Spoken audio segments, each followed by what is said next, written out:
Hürmetli vatandaşlık siyalarımızı devamlaştırırız. Endiki mavzumunda. Mavzudun birinci islah. Bugün 2019 yıl 10. ayının 6. günü hürmetli vatandaşı. Heptiki yakşembe mavzumunda. Biz ne? Çeketini öldürgendek öldürdü.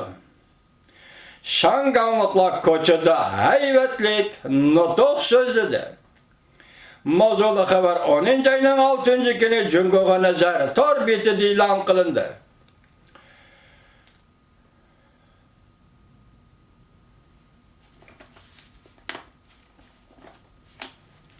Haber mundak başlandı.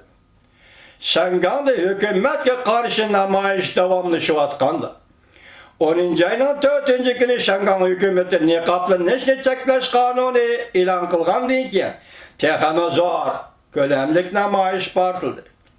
Şu günü Türküm Şanganlıkla toplanıp Şangan vakitlik hükümeti hitapnamesini ortak okudu.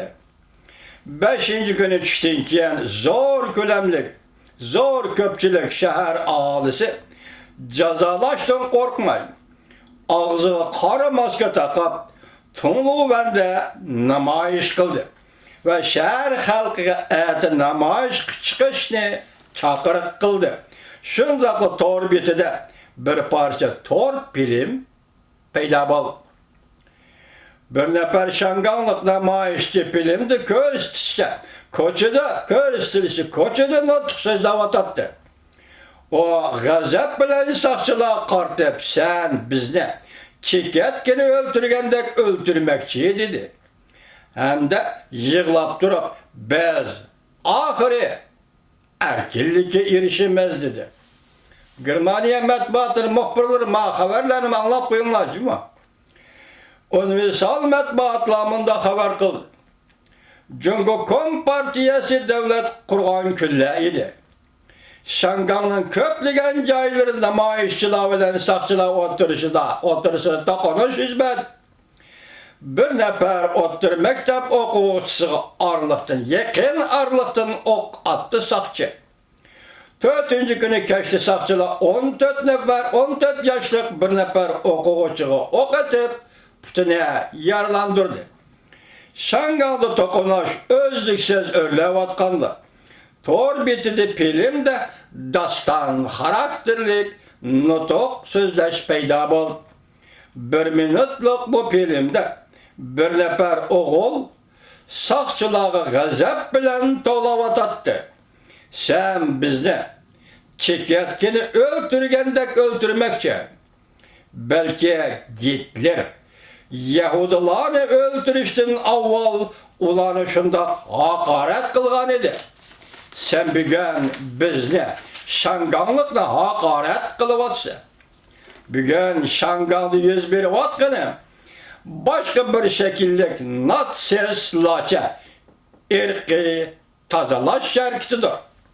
Soykırım, nutuk sözlüğüçü, Matürk'ün sözlerden nakil keltir. Her kandak bir caydı yüz bergen. Hakkaniyetsizlik, adaletsizlik, başka cayladaki hakkaniyetke, adaletke tehdit edip gelidir. Namayişçi yığlap durup, bu namayişçi oğul yığlap durup, sakçılığını ayıplidir. Cungulukla silenin kançilik medeniyetle işkellikinlerini dünyaya ispatlap berdiğin Forist'ınla var idi. Lekin sile bilemsile, sile ozul kesel mevlub buldunlar. Ahırda tekitleymen, biz erkillikle teşnabız. Çokum en ahiri erkillikle erişimiz. Erkillikle erişelmişsek ölüşke razbız.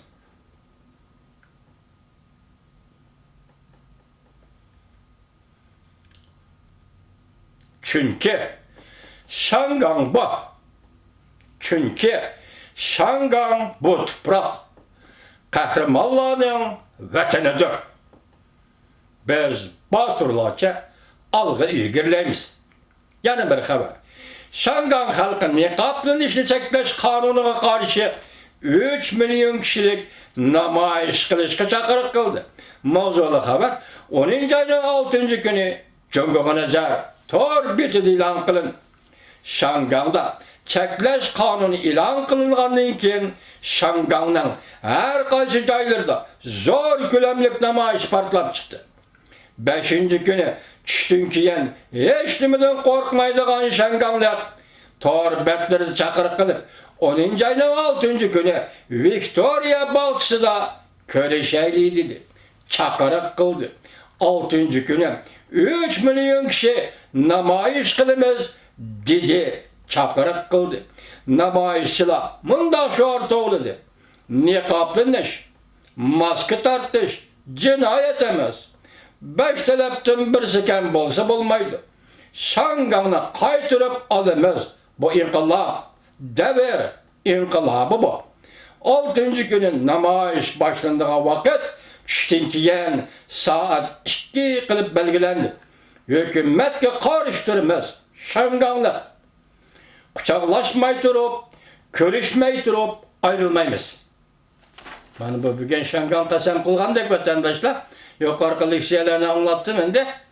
Ben şunu aytayım, şunu Qarğanda Şangan halkı ben dedim, lokalizm dedim o yerlik, yani milletçilik. Demek ki Şangan Xitayla oxşamaydiganlığı rast oldu. Çünkü bunun gayreti, şicaati hazırgıça boğan. Kahramanlığa karşısınız burada. Ben keyinki 2 gün içinde bu işlağa Amerika koşmuş sattırı kandak cevap berdi dep bir sualını koygandım. Gerçi Şangan'a doğrusu məxsus cevap vermişim. Bugün Marco Rubio Devlet Meclisi'de sözler batıdı, nutuk sözler batıdı. Bu nutuk intayin caranlık, intayin keskin. Yani Xitay ile Amerika oturusundaki münasebetle içip taşlandığında kılandı. Nime vatandaşım? Allah halısı eti yazmın noskısı kelse ben silahı tayarlap leksiya kılıp yetkizimim. Ancak prezidentin muhbirga bergen cevabı 10. günü söhbet başlandı dedik o. Şu söhbet başlanıştın burun muhbiri sorgan suallara bergen cevap. Onu mekicilep tercüme kılıp boldun törtmek. Yani ete vakale haberle vakit tanışıp kalmasıla vatandaşım. O leksiyalarını silahı yetkizmem. Allah dinlerine sak kılsın.